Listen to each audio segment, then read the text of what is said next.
सबको प्रणाम, राम राम। आज समाज के बीच में एक बात रखने जा रहा हूँ कि आखिर पाप का बाप कौन? पाप का बाप कौन? भड़बड़ा रहे कि हम एक समय की बात है कि एक पंडित जी थे जिनकी शादी एक लड़की से हुई। जब लड़की घर पे आई उसके बाद ज़्यादा तो उसने पूछा, ये बताइए पाप का बाप कौन है? जब इस प्रश्न का उत्तर आप बता देंगे तो आप हमारे साथ उसने सबको दे रहा है सिलेंडर शादी विवाह कर सकते हैं या हमारे साथ शादी विवाह वाला कार्यक्रम निभा सकते हैं। पंडित जी अपना धोती लिए, अपना लाठी लिए, डंडा लिए और निकल लिए इस प्रश्न का जवाब खोजने कि पाप का बाप कौन है। पहुँचे तो एक धानु के पास पहुँचे।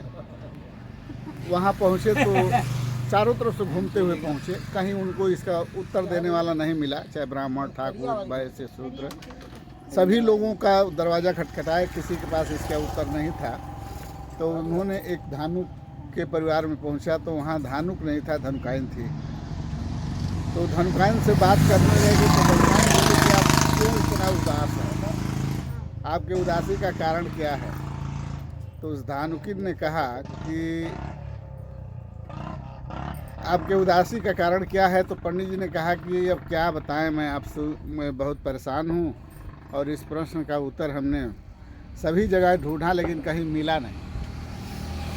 तो उसने कहा कि प्रश्न तो बताइए, उत्तर हम देंगे।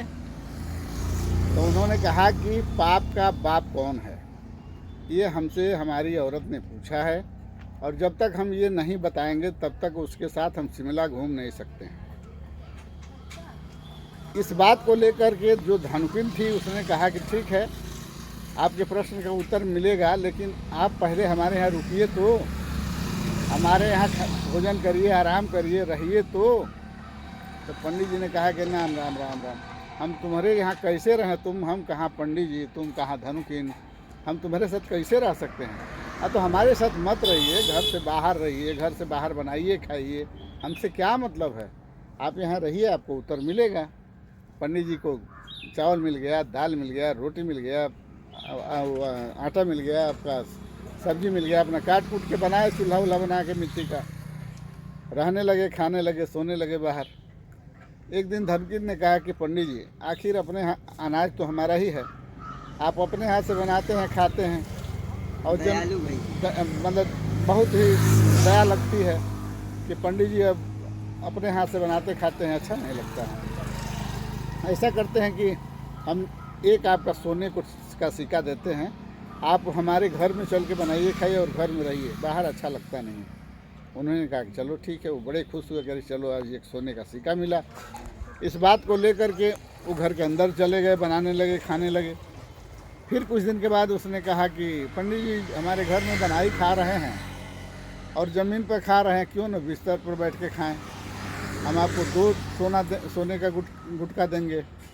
पंडित जी कहे बहुत अच्छी बात है, चलो भैया हम तुम्हारे बिस्तर पर खा लेते हैं। बिस्तर पर जब भोजन कर लिए तब उसने कहा कि पंडित जी, आप झूठे अपने बनाते खाते हैं, अरे यहाँ कोई देखता तो है नहीं, चलिए किचन में हम बनाते हैं, आप खाइए, कोई देखेगा जब थोड़े।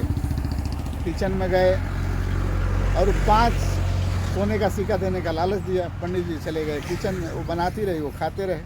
संजोग से उसका पल्लू सरक गया। जब पल्लू सरका तो उसको जोबन उनको दिखाई दे दिया। पंडित जी के लार टपकने लगे। पंडित जी सोचे कि चलो इसके साथ हम भोगे कर लें। उसको छेड़ने का जो प्रयास किया उसने खींच के थप्पड़ मारा और तुरंत बताया, यही पाप का बाप है। इस बात को सुनकर पंडित जी का माथा खनका और तुरंत वहाँ से बाहर निकले और अपनी पत्नी के पास पहुंचकर सारे वृत्तांत कहे। पत्नी वृत्तांत सुनते ही कहा कि आज हमारे पूर्ण पति हो गए, हम आपसे खुश हैं, हम आपके साथ जीवन बिता सकती हैं। हमारे समाज के साथ एक संदेश है कि पाप का बाप है कौन, यह बात सब पर लागू होती है। इसलिए सभी लोग इस कहानी को सुने ध्यान से सुने और इसको अधिक से अधिक लोगों तक पहुंचाने का प्रयास करें, क्योंकि इसमें बहुत ही गूढ़ बात छिपी हुई है। जय हिंद, जय भारत, जय सर्व समाज।